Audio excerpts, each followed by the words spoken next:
Now then, we have to get on to Buddhism. And in order to introduce Buddhism, it's necessary to remember the whole background of the world view of India. In other words, what we're going to study, first of all, to understand Buddhism, is Indian cosmology, just as you would have to study the cosmology of the Ptolemaic view of the world in order to understand Dante, and in order to understand lots of things about medieval Christianity.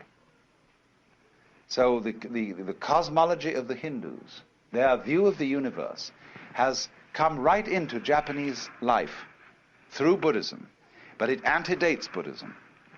Buddhism simply adopted it as a matter of course, just as now if you invented a new religion, you would probably adopt the cosmology of modern astronomy. Well, now, how does the Hindu see the world?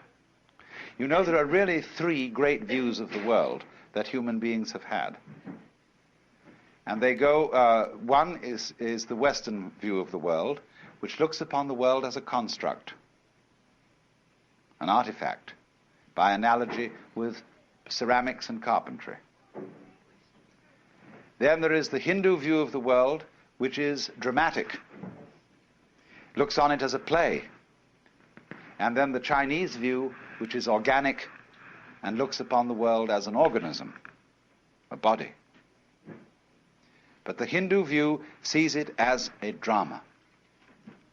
And it's simply this: there is what there is, and always was and always will be, which is called the self.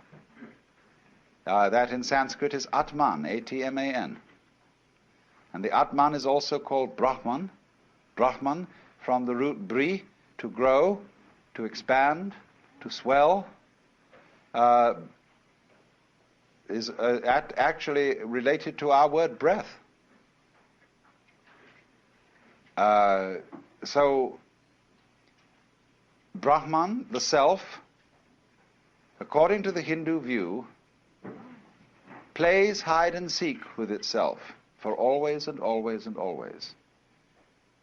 How far out, how lost can you get? So here, each one of us, according to the Hindu idea, is the Godhead on purpose, getting lost for the fun of it. And how terrible it can get at times. But won't it be nice when you wake up? That's sort of the basic idea. And I found it's an idea that any child can understand. It has great simplicity and great elegance. Now, in part of this cosmology, we must understand another feature of this conception of the universe. Not only, you remember now the kalpas, the periods of time, the yugas, the qualities of the time through which the universe goes, but there's the final thing, which are called the six worlds, or the six paths of life. And this is very important for Buddhism, although it comes from Hinduism, is represented in what is called the bhava chakra. Bhava means becoming, B-H-A-V-A. Chakra, C-H-A-K-R-A, means wheel. The wheel of becoming, the wheel of birth and death. And it has 6 divisions. It has the top people and the bottom people. The top people are called Deva, D-E-V-A. The bottom people are called Naraka, N-A-R-A-K-A. Devas are angels, and they are the people who are the supreme spiritual successors. The Naraka are tormented in purgatory, and they are the supreme spiritual failures. They are the poles, the happiest people and the saddest people. Then in between there comes the world of the pretas, next to the Naraka, next to the purgatory. The pretas are the frustrated spirits who have tiny mouths and enormous bellies, huge appetites, but very, very limited means of satisfying it. Then next, they come between the Narakas and the Devas at the top. Next up from the pretas are the human beings. And they are supposed to hold a middle position in the 6 worlds. Then you go up from the human beings to the Devas, and then you start coming down again. The next world is called the Ashura, and those are the wrathful spirits the personifications of storm and all the anger and violence of nature. Next down is animals, coming between the Ashura and the purgatories again. Now all these needn't be taken literally. They are different modalities of the human mind. We are in the Naraka world when we are frustrated and in torment. When we are merely chronically frustrated, we are in the Preta world. When we are in a state of equanimity, even-mindedness, we are in the human world. When we are deliriously happy, we are in the Deva world. When we are furious, we are in the Ashura world. And when we are dumb, we are in the animal world. So these are all modalities. And it would be said now, this is terribly important to understand Buddhism. Because the better you get, the more you go up to the Deva world. The worse you get, the more you go down to the Naraka world. But everything that goes up has to come down. So you can't improve yourself indefinitely. If you improve yourself beyond a certain limit, you simply start to get worse. Like when you make a knife too sharp, it begins to wear away. So the Buddhahood, or liberation, enlightenment, is on no place on the wheel, unless it might be the center. By ascending, by becoming better, you tie yourself to the wheel by gold chains. By retrogressing and becoming worse, you tie yourself to the wheel with iron chains. But the Buddha is one who gets rid of the chains altogether. And so this will explain why Buddhism, unlike Judaism and unlike Christianity, is not very, very frantically concerned with being good. It is concerned with being wise. It is concerned with being compassionate. It is a little different from being good. With having tremendous sympathy and understanding and respect for all the ignorant people who don't know that they're it, but who are playing the very far-out game of being you and I. And so this is why every Hindu greets his brother not by shaking hands, but by putting his hands together and bowing. This is why the Japanese bow to each other, basically. This is why Buddhist rituals are full of the bowing gesture, because you are honoring the self, playing the roles of all the people around you. And all the more honor is due when the self has forgotten what it's doing, and is therefore in a very far-out situation. Now, that is the basic Hindu view of the world. That's the cosmology which goes along with Buddhism. According to taste, temperament, tradition, popular belief and so on, there is this additional idea that when the Lord, the self, pretends that it's each of us, it first of all pretends that it is something called the Jivatman. The Atman, the self, pretends to be an individual soul called a Jivatman. And the Jivatman reincarnates through a whole series of bodies, life after life after life.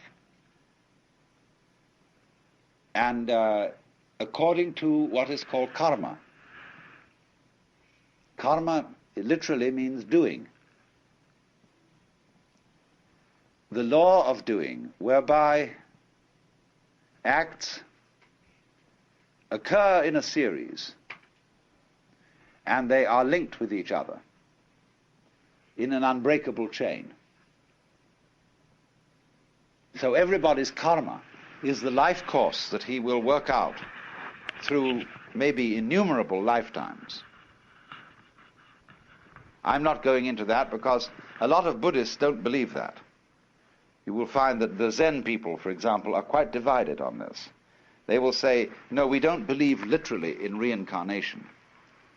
That after your funeral, you will suddenly become somebody different, living somewhere else. They will say reincarnation means this, that if you, sitting here now, are really convinced that you're the same person who walked in at the door half an hour ago, you're being reincarnated. If you're liberated, you'll understand that you're not. The past doesn't exist. The future doesn't exist. There is only the present, and that's the only real you that there is.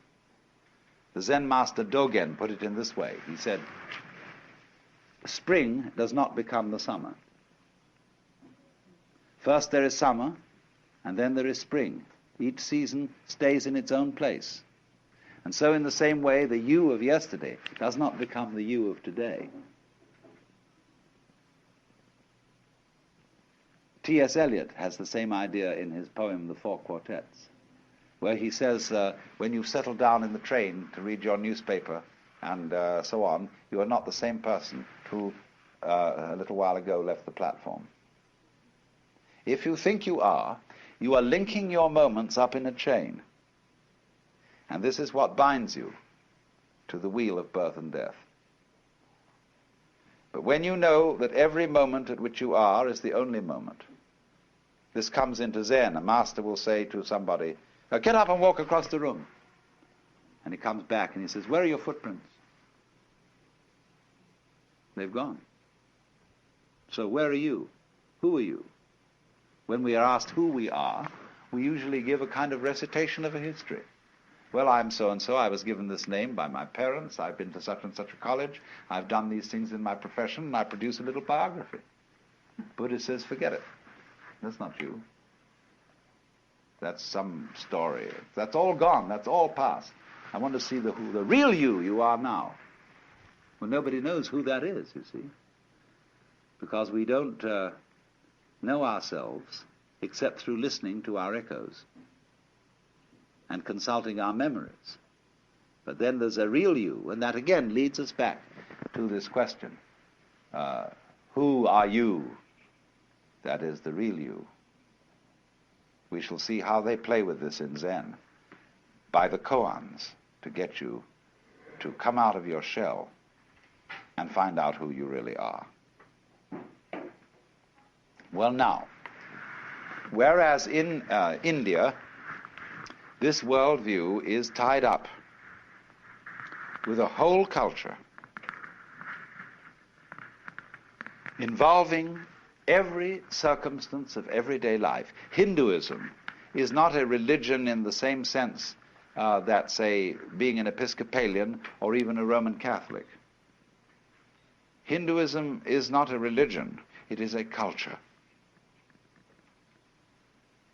In this respect, it's more like Judaism than Christianity, because a person is still recognizable as a Jew even though they don't go to synagogue, because there's certain cultural things that Jewish people who come of a line of Jewish parents, people who have been practicing Jews, they still continue certain ways of doing things, certain mannerisms, certain attitudes, and so they are cultural Jews instead of religious Jews. Now, Hinduism is the same sort of thing. It is a religion culture, and so it involves living in India, really, to be a Hindu. Because of the differences of climate, the differences of arts and crafts, technology, you can't be a Hindu in the full sense in Japan or in the United States. So what is Buddhism? Buddhism is Hinduism stripped for export.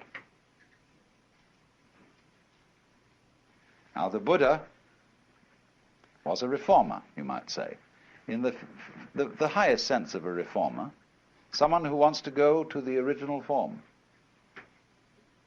or to reform it for the needs of a certain time. The word Buddha is a title, not a proper name, same way as Christ means the anointed, and it's not the surname of Jesus. So Buddha is not the surname of Gautama, it means the one who is awakened, from the root in Sanskrit Budh, B-U-D-H, to know. The man who woke up, who discovered who he really was. Now, the thing that wherein the crucial point, wherein Buddhism differs from Hinduism, is it doesn't say who you are. It has no idea, no concept, and I emphasize the word idea and concept. It has no idea and no concept of God. Because Buddhism is not interested in concepts, it's interested in direct experience, and direct experience only. So from the Buddhist standpoint, all concepts are wrong. Just in the same way that nothing is really what you say it is. Is this a stool? It isn't now, it's a wastebasket.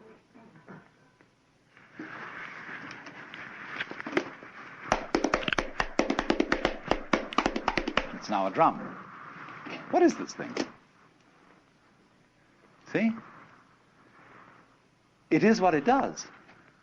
It's this. See? Anything you can use it for is what it is. So if you have a rigid idea that it's a stool and you can only sit on it, you're kind of stuck. But if it's all these other things as well, then you suddenly see that anything can be everything. So in the same way, Buddhism does not define and say what you really are is something. Because it would say that if you believe that, you've got stuck with an idea and you're clinging onto it for spiritual security. So a lot of people say, well, I like to have a religion because it gives me something to hold on to. A Buddhist would say, oh, cut that stuff. So long as you hold on to something, you don't have religion. You only really there when you let go of everything. And you don't depend on any fixed idea, any belief for your sanity or happiness. So you would think Buddhism is very destructive because it breaks down, it doesn't believe in God, it doesn't believe in an immortal soul, it doesn't believe in, doesn't seek any solace in any idea of life after death. It absolutely faces the fact of the transiency of life. There's nothing you can hold on to, so man, let go. Because there's no one to hold on to anything anyway. So Buddhism is the discipline of doing that. But if you do that, you see, you discover something much better than anybody has who has a belief. Because you got the real thing. Only you can't say what it is. They say in Zen that if you're enlightened in Buddhism, you are like a dumb man who has had a wonderful dream. That is to say, when you've had a wonderful dream, you want to tell everybody what it is. But you can't, if you're dumb. See, if you can't speak. So the real thing in Buddhism, which they call nirvana, which is a sort of equivalent to moksha, nirvana means blow out. Phew! You know, the sigh of relief.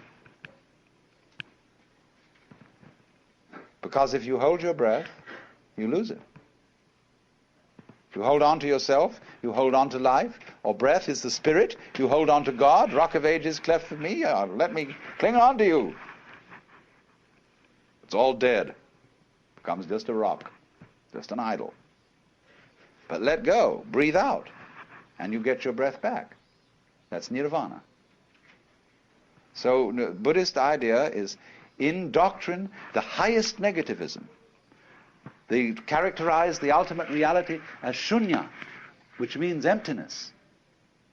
In Japanese, ku, which is the character you use for the sky or the air. When you get an airmail envelope, to write home, the second character is ku, the air, which means emptiness. They use this to translate shunyata, emptiness.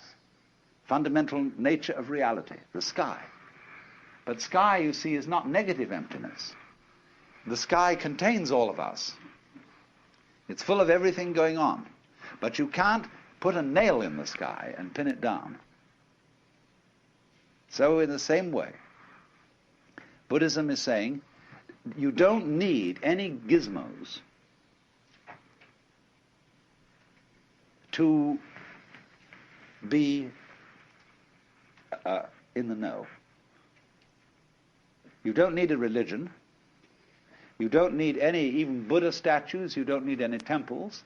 You don't need any Buddhist bondieuserie, rosaries, and all that jazz. But when you get to the point that you know you don't need any of those things, that you don't need a religion at all, then it's fun to have one. Then, as it were, you can be trusted to use rosaries and ring bells and clappers and chant sutras, you see. But those things won't help you a bit. They'll just tie you up in knots if you use them as methods of catching hold of something. So every teacher of Buddhism is a debunker. But he does it not to be a smart aleck and to show how clever he is, but out of compassion. Just as when a surgeon chops off a bad growth, or a dentist pulls out a rotten tooth, so the Buddhist guru or surgeon is getting rid of your crazy ideas for you, which you use to cling on to life and make it dead. Now, there are two kinds of Buddhism. They are called Mahayana. Maha is Sanskrit word for great, M-A-H-A. Yana means a vehicle or conveyance. And there is Hinayana, means the little vehicle. Hina in Sanskrit, H-I-N-A, means little. Only that's a term invented by the Mahayanists for the other people, and the other people don't like it. They like to call themselves Theravada, T-H-E-R-A, V-A-D-A, which means Vada, the way, Thera, of the elders.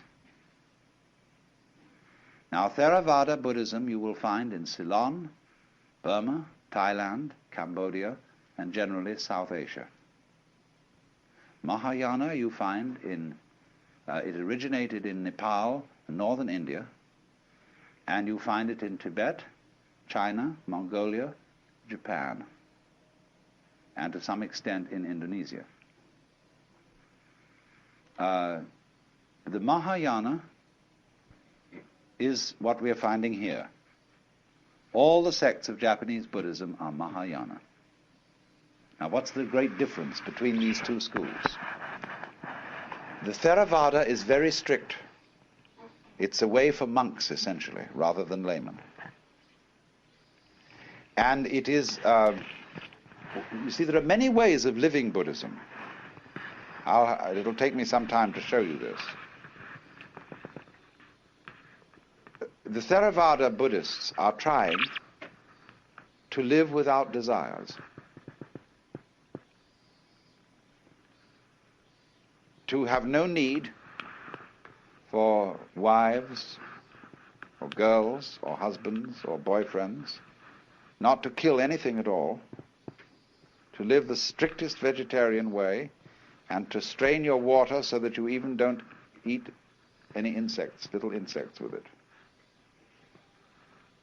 And to this very strict way, and meditate all the time, and eventually attain nirvana, which will involve your total disappearance from the manifested world.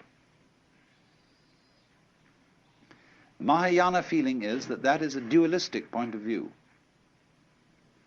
You don't need to get away from this world to experience nirvana, because nirvana is what there is. It's here, it's now. So the ideal person of Mahayana is called a bodhisattva. This originally meant somebody on the way to becoming a Buddha, but in Mahayana it has a different meaning. It means somebody who has become a Buddha, but has gone back into the world, in the spirit of compassion, to help all other beings to become awakened. Well, now that's an endless task. It's like filling a well with snow, you know. Put snow into a well and never fills up.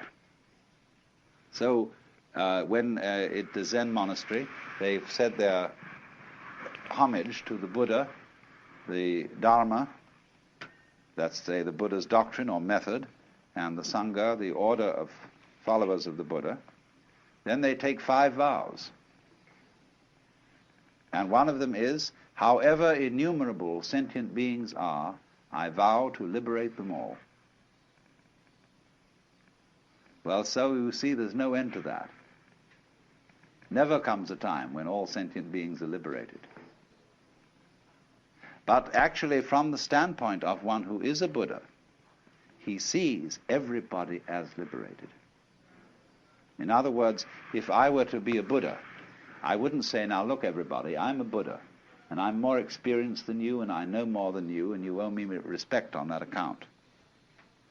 On the other hand, I would see you all as being exactly right where you are. All of you Buddhas, and even those of you who don't know it, it would be right for you not to know it at this moment. In talking about Buddhism in past seminars, I explained that it's absolutely fundamental to an understanding of Buddhism to recognize that its whole method of teaching is dialectic. That is to say, it consists of a dialogue between a teacher and a student. And the method of this dialogue is called upaya, that is to say, skillful means used by the teacher to bring about the enlightenment of the student.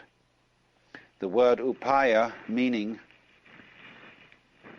expert pedagogy in teaching, but meaning deceit when used in a political context. And since Buddhism is a dialogue, what you ordinarily understand as the teachings of Buddhism are not the teachings of Buddhism. They are simply the opening gambit or the opening process of this dialogue. And the point being that Buddhism is not a teaching. Its essence consists in a certain kind of experience, in a transformation of consciousness which is called awakening or enlightenment, which involves our seeing through or transcending the hoax of being a separate ego. And so a Buddhist does not have the same tendency that a Christian has to want to find out what his faith is by going back to the most original sources. There has always been a tendency in Christianity to ask, what did Jesus really teach? What is the pure New Testament, uncorrupted by theologians and by scribes who inserted things into the mouth of the master? It does not occur to Buddhists to have this attitude because of this dialectic pattern. You see, when you have an acorn, if it's a lively acorn, it grows into an oak. And that's the way it should be. In other words, it should develop into something. And so Buddhism, as it has developed since the days of the Buddha, has gone a long way. It has become sometimes more complex, sometimes more simple. But it has changed radically because the seed which the Buddha planted was alive. Now, for example, when we ask what are the Buddhist scriptures, you can get 2 answers to that question.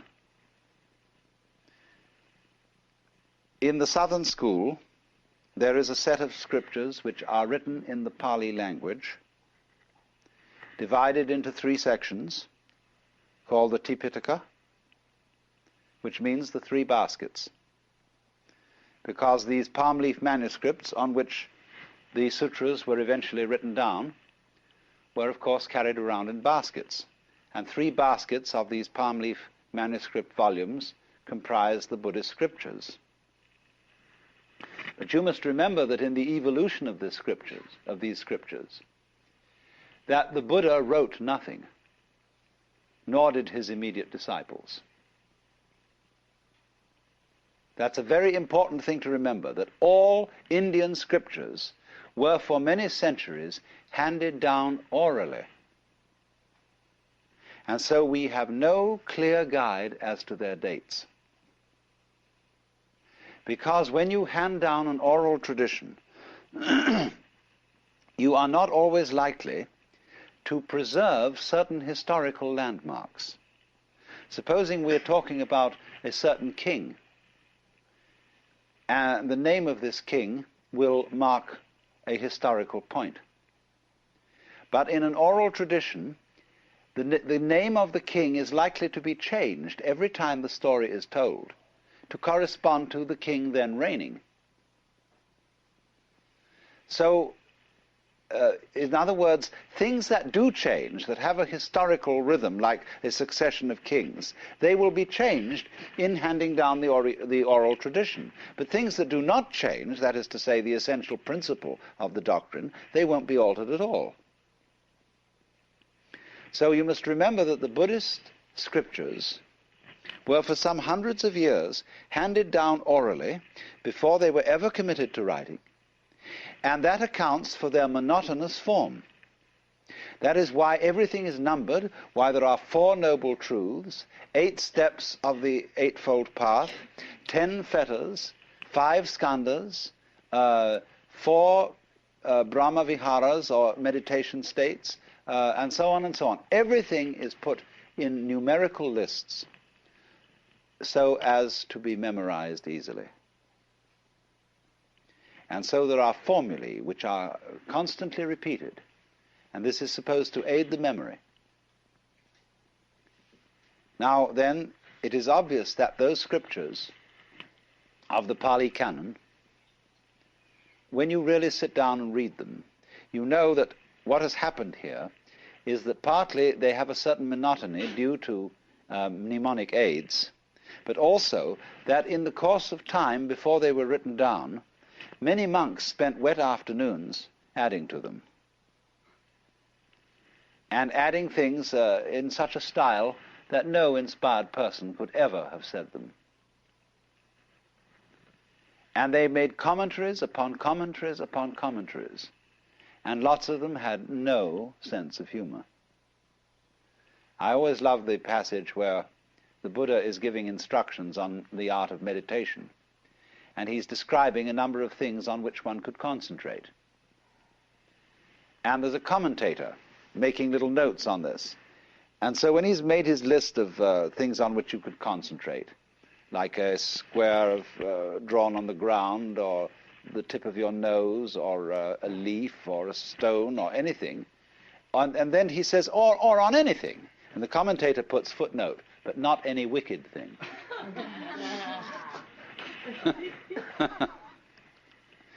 I mean, that's professional clergy for you,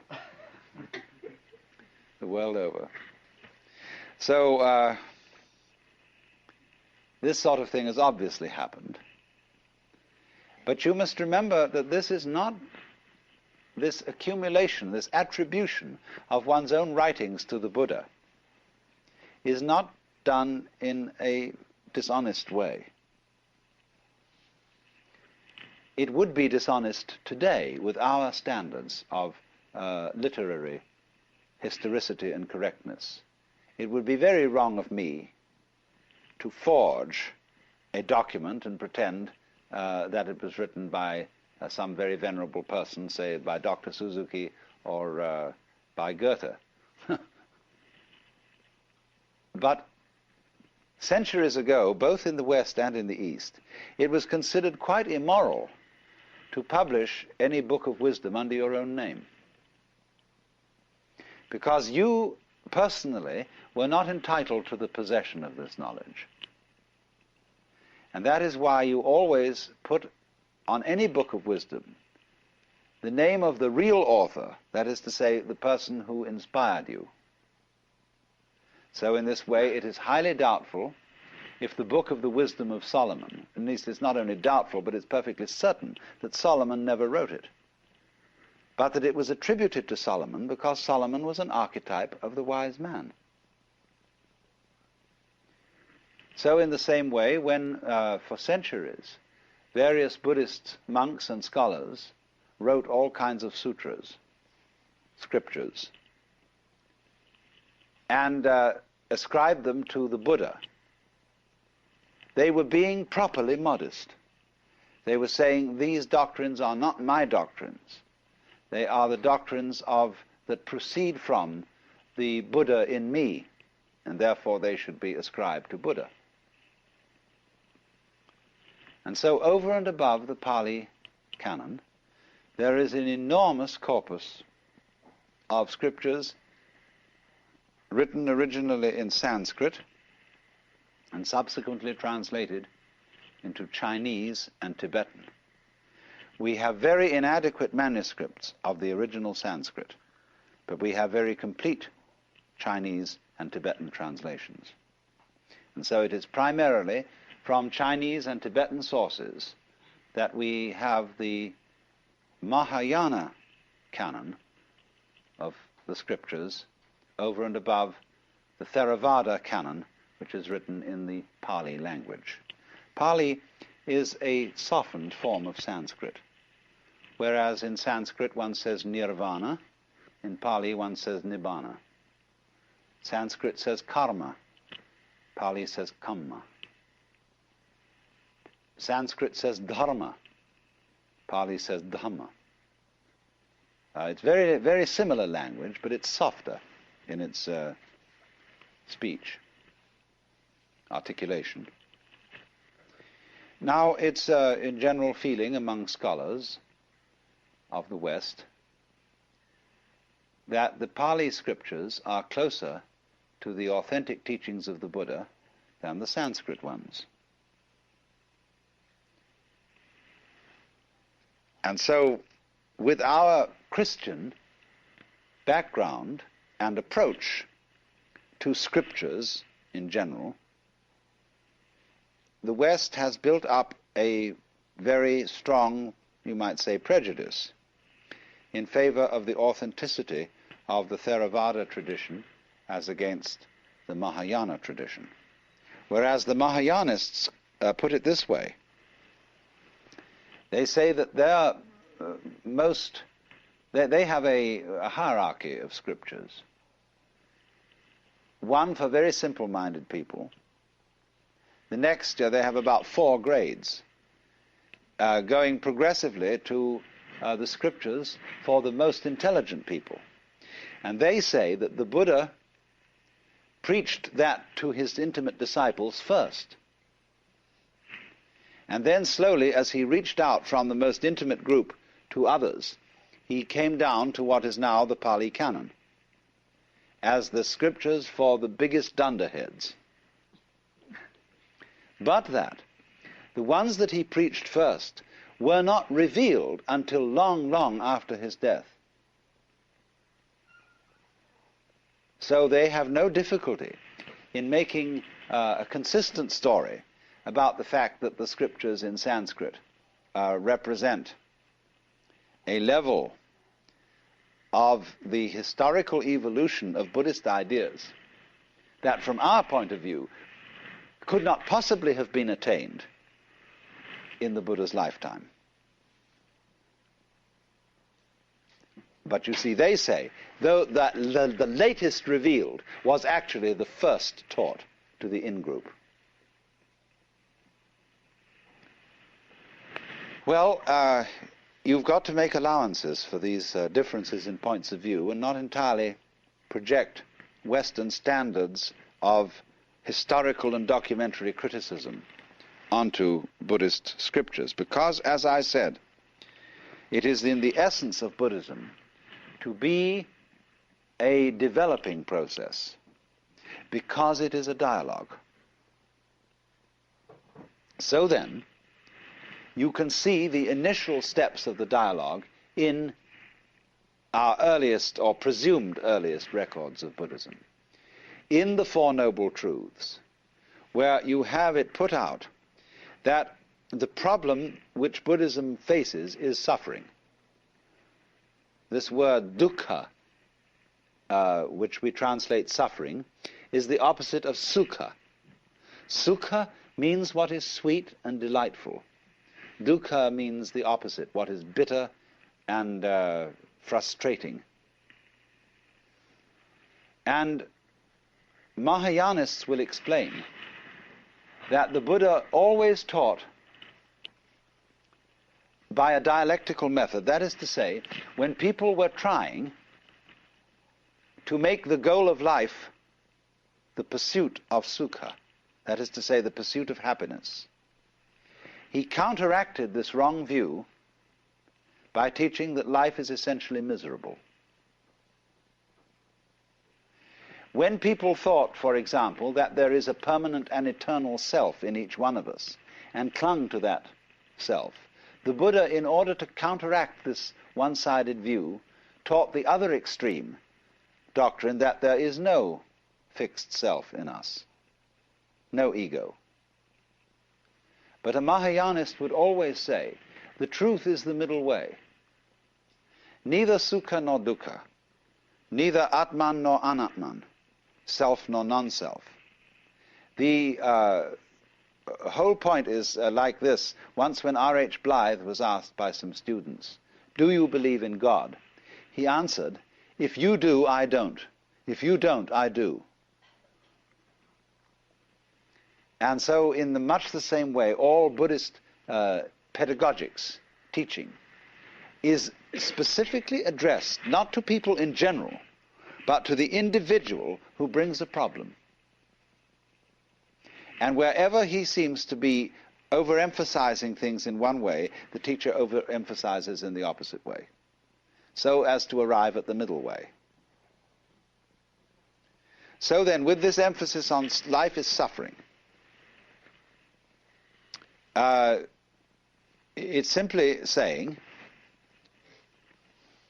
this is the problem we're dealing with. We hurt. We, human beings, feel pretty unfairly treated because we are born into a world so arranged that the price that we pay for enjoying it, that is to say, for having sensitive bodies, is that these bodies are at the same time, because they are sensitive, capable of the most excruciating agonies. Isn't that a nasty trick to play on us? What are we going to do about it? This is the problem. So then when the Buddha says, the cause of suffering is desire, Trishna is our word thirst, and may perhaps be translated desire in a very general sense, or perhaps better craving, clinging, grasping, something like that. He is saying now, I'm going to make this suggestion. You suffer because you desire. Now supposing then you try not to desire, and see if by not desiring you can cease from suffering. Or you can put the same thing in another way.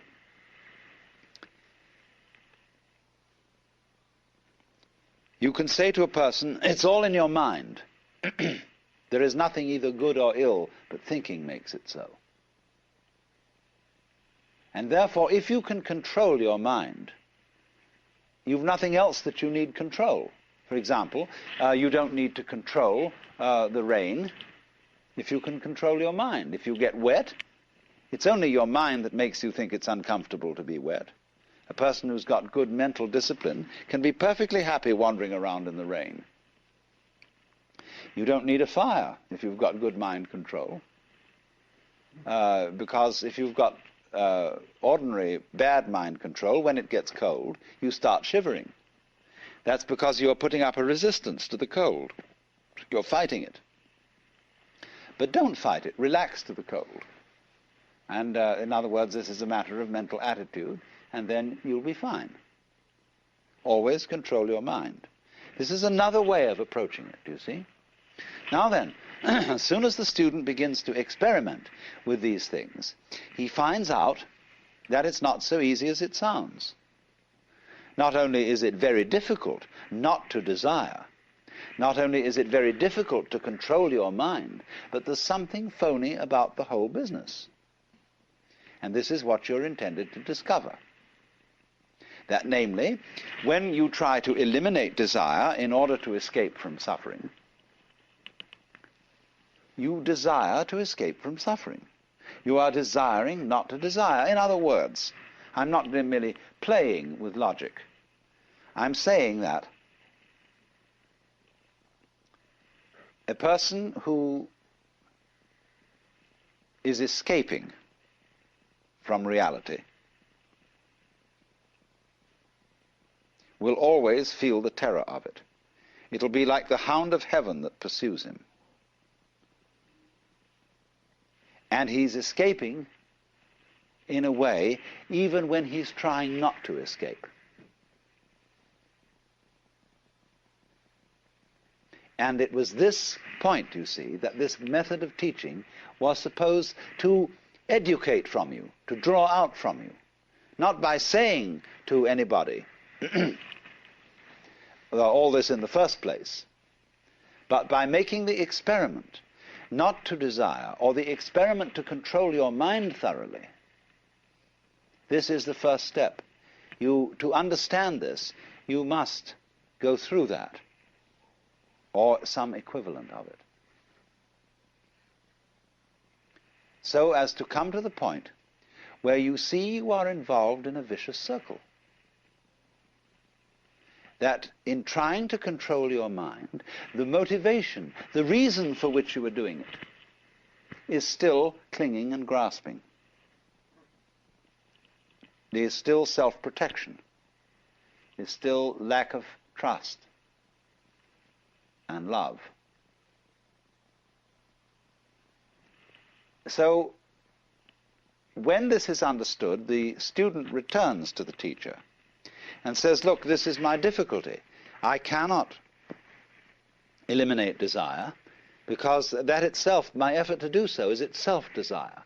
I cannot eliminate selfishness because my reasons for wanting to be unselfish are selfish. As one of the Chinese Buddhist classics puts it, when the wrong man uses the right means work in the wrong way. Now, the right means are all the traditional disciplines. And you're going to use them. You see, you're going to practice zazen or whatever and make yourself into a Buddha. But you see, if you're not a Buddha in the first place, you can't become one because you'll be the wrong man. You're using the right means, but because you're using them for a selfish intent or a fearful intent, you're afraid of suffering and you don't like it and you want to get out of it, you want to escape. All these, you see, are the motivations which frustrate the right means. So one is meant to find that out. And so then, in course of time, when all this was thoroughly explored by the Buddha's disciples, there developed a very evolved form of this whole technique of dialectic, which was called Madhyamika, M-A-D-H-Y-A-M-I-K-A. It means the middle way. But it was a form of Buddhist practice and instruction developed by Nagarjuna, N-A-G-A-R-J-U-N-A, who lived approximately in 200 A.D.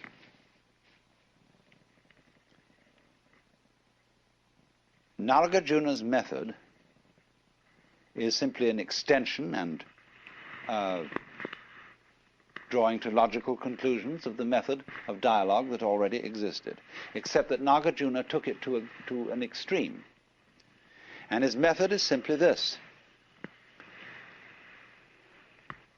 to undermine, to cast doubts on any proposition to which his student will cling,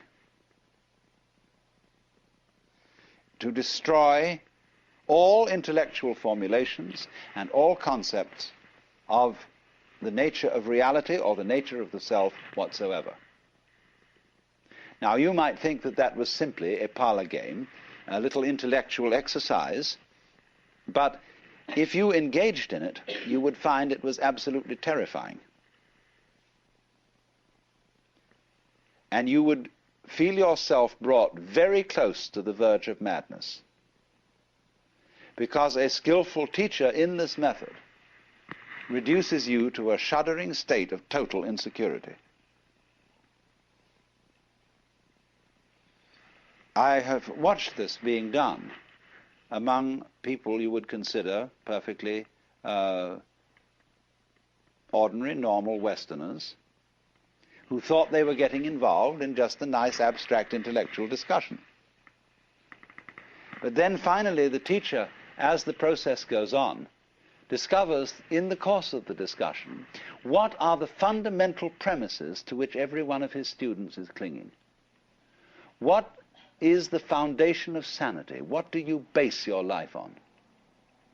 And when he has found out what that is for each student, he destroys it. He shows you that you can't found a way of life on that. That it leads you into all sorts of inconsistencies and foolishness. And the student turns back to the teacher and says, well, it's all very well for you to pull out all the carpets from under my feet.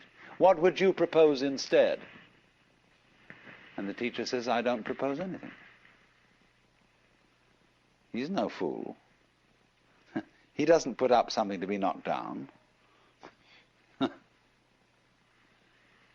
But you see, here are you. If you don't put up something to be knocked down, then you can't play ball with the teacher.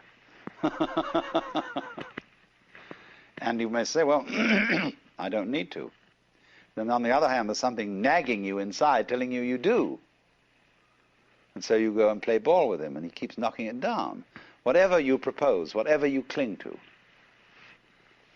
And this exercise produces in the individual a real traumatic state. People get acute anxiety. And you wouldn't think so, because it's just seemed as if it were nothing more than a discussion on a very intellectual and abstract level. But when it really gets down to it, and you find that you don't have a single concept you can really trust, it's the heebie-jeebies. But it is, you are preserved from insanity by the discipline, by the atmosphere set up by the teacher, and by the fact that he seems perfectly happy without anything in the way of a concept to cling on to. And the student looks at him and says, he seems to be all right. Maybe